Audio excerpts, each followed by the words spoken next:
Hello, community, and welcome back to another Keeping It Real with Dr. Anita podcast. I am your host, Dr. Anita Polite Wilson, C-Suite Trusted Advisor, Board Director, and Diversity, Inclusion, and Belonging Consultant, helping members of the C-Suite and their teams reframe diversity conversations from difficult to different. We are back with my guest, Mr. Pete Deragon, for our second conversation. Pete is the Managing Director and Global Practice Leader at Stanton Chase, which is a global executive search and recruiting firm. And we've been talking about the impacts of the Supreme Court decision on college campuses and how that might influence what happens in corporate America, specific to diversity, inclusion, belonging efforts. So, Pete, I know that you're familiar with the term diversity washing. And for those who may not be, that's basically calling out companies that are performative when they say something or commit some dollars, but when it comes to what they're really doing in the workplace or in society in general to help with the journey of diversity, inclusion, belonging, not a whole lot is happening. So Pete, tell us about how these companies, or I should say why these companies, or better yet, why aren't these companies pursuing real change when it comes to diversity, inclusion, and belonging instead of just checking the box. And as you're thinking about that, I'm thinking about BUD. We know that when either employees or the general public senses diversity washing, it can risk a company's reputation and cause market share to decline. Now, I'm not necessarily saying this is the case with BUD because we know that there are a lot of political undercurrents with this particular situation. But the point is, companies that have been found out as diversity washing, it does not bode well for them in the future. Yeah, it's a pleasure to join you again, Dr. Anita. This diversity washing really is, companies talking about it more than they perform it. Mm-hmm. There are mandates now, and in the executive search industry, we're often called upon because these organizations have pursued diversity initiatives and just have failed.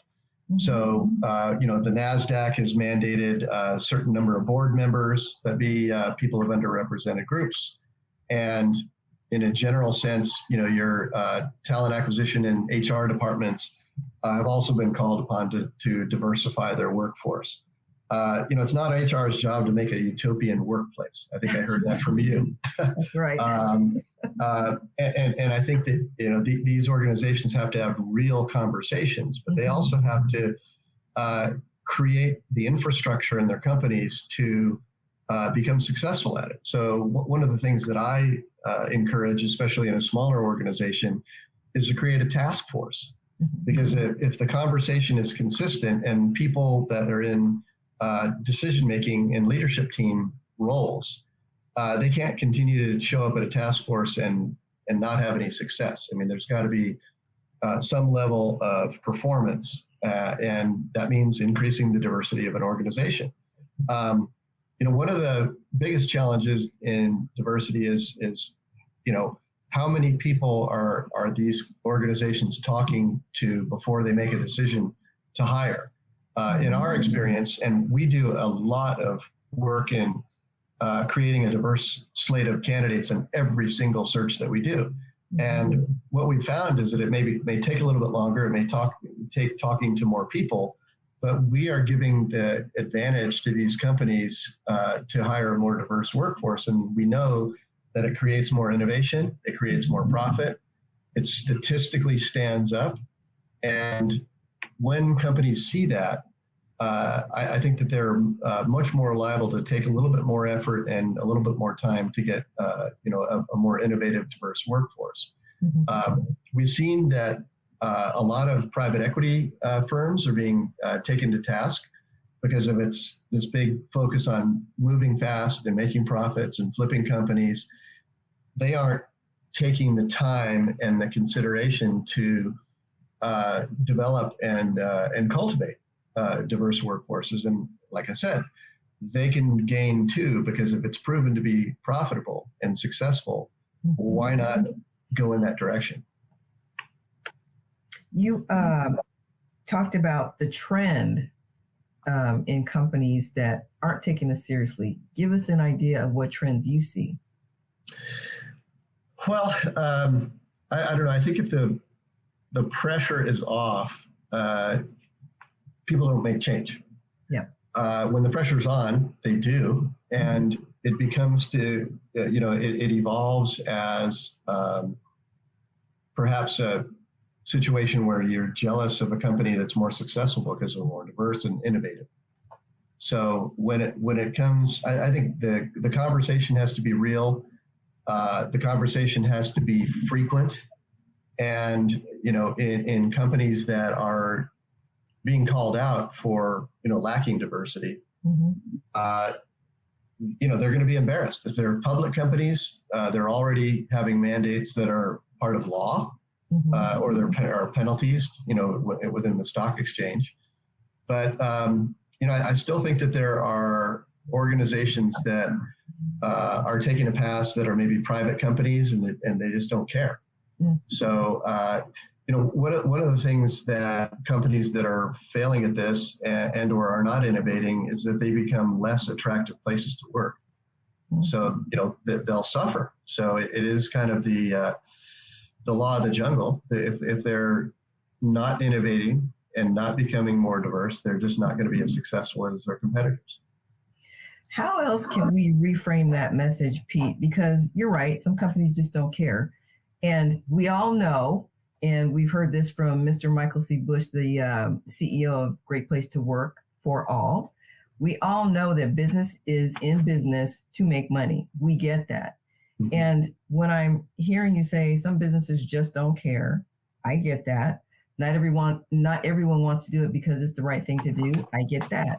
However, when I think about the movie 42, about Jackie Robinson and his story, there was a scene in the movie where Branch Rickey, the owner of the baseball team, said to some of his key advisors who was giving him a little pushback, he said, number one, I want the black dollar. And number two, it's the right thing to do. I thought that was a pretty strong message, so much so that I remembered it. My husband remembers the most inane things from movies, but that I remembered because it landed on me. I want the black dollar, and it's the right thing to do. What do you think about that? Is that an approach that might get these companies to change? Well, if there are companies that serve the public in any shape or manner, the data is going to prove to them that they have to appeal to their constituents, so to speak. Right. And, if they're going to, like you said, if they're going to get the black dollar, the Hispanic dollar, the Asian dollar, they have to appeal. And, and I also think, in a competitive world, there is a war for talent. And, one of the unfortunate things is that there are a lot of people of color who are oversubscribed for board positions. They're successful in their profession, and they're being called all the time because they have a high profile. They're easy to find on LinkedIn. And I think that what is going to happen as a result of that is there are people going to be drawn to achieve and become additional candidates for those board positions because there is such a high demand for it.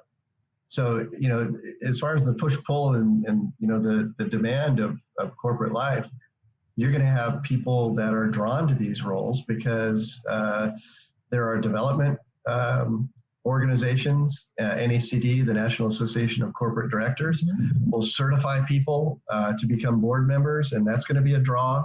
If you have these people that are highly qualified, it will draw more people into it. And, believe me, the profit motive is there for people that want to aspire to these roles, because you can have a full-time job plus a couple of board positions and you'll be doing quite well. Let's talk about the push-pull that you just mentioned. What comes to mind is the fact that neither one of us are naive. We don't live in a Pollyanna world. We get that not everybody's going to get on board with this, whether it's for bottom line profits or whether it's because it's the right thing or whether it's both. We understand that. We also know that there's plenty of data that says this is why you should do it. And I'm still trying to get to the why won't. With that said, why should people like you and me and Michael Bush and Pat Waters of UKG, why should we even care about those who won't get on board? What difference does it make?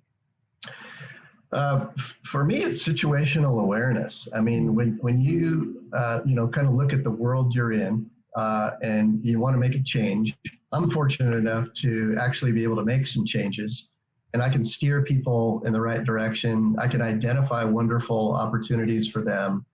And so, there's one part of this whole, the core ideas that we're already dealing with is that sometimes it takes a generation to eliminate some of the biases that are, part of, you and I have talked about my parents and, their attitudes toward race. And sometimes it takes time. And, I was not raised with, built-in biases, but I developed them because I was, I just didn't have the exposure to a diverse community. And once you get out in the world and you do, I think it just changes your outlook, and you start to see the benefits and the wonderful serendipities of mixing with people in my organization. We're a global organization, multicultural, multilingual. We're very diverse gender-wise. And so, when you get out in the world and you start to see some of the wonderful things that happen when there is a lot of variety in your peer group, you pursue it naturally. And so, unfortunately, it does take a little bit of time, and hopefully we'll grow out of some of those built-in biases, and it will allow not only the communities but the corporations within them to flourish. I appreciate you being transparent and authentic about the way you were raised and being exposed to biases and not really recognizing what those were until you lived life a little bit. And at the dinner that you hosted, where you were so gracious to have me come as the keynote, we talked about the BS that inhibits belonging in the corporate workplace. And we identified BS as people's backstories, bad stories, blind spots that influence the organizational belief system. And to talk about believing bad stories, it could be the trope, and I'll just use myself because, I can't speak for anybody else's experience, but it could be the bad story that, angry Black women just fly off the handle. Well, no, how about the fact that as a person, there are some things that are just going to anger me. And when I handle my anger appropriately, why are you believing the label about angry Black women? But unless you've been made aware of that, and unless you've had experience with me in your life to understand that there are times when I'm angry like everybody else, there are times when I'm not, but I am a fully functioning, feeling person, you're going to continue to believe bad stories about folks until you decide I'm going to put myself in a position to experience and learn and know for myself, what is this all about, and discover the falsehood in it. Well, the genuine and transparent nature that you communicate with has always been an inspiration to me. So I really appreciate sharing with you and being able to open up and address some of the the biases that sneak into our life and try to eliminate them. And I appreciate having you on the show, which is why I'm looking forward to our next conversation. You'd mentioned the fact that your work allows you to make changes, and we're going to talk about that when you come back. Community, this is really getting good, like they always do. And I want you to come back for our final conversation with Mr. Pete Deragon of Stanton Chase. In the meantime, if you want to hear this podcast or our previous conversation with Pete, you know what to do. Go to the website, dranita.com, spell out the word doctor. In the top of the landing page, you want to click the link that says Keeping It Real Podcast. I'm on several platforms, so please find me and then get in the flow. Follow, like, and overshare any conversation that helps you reframe diversity conversations from difficult to different. Please share it with your network. Until next time, this is Dr. Anita reminding you to stay blessed and keep it real.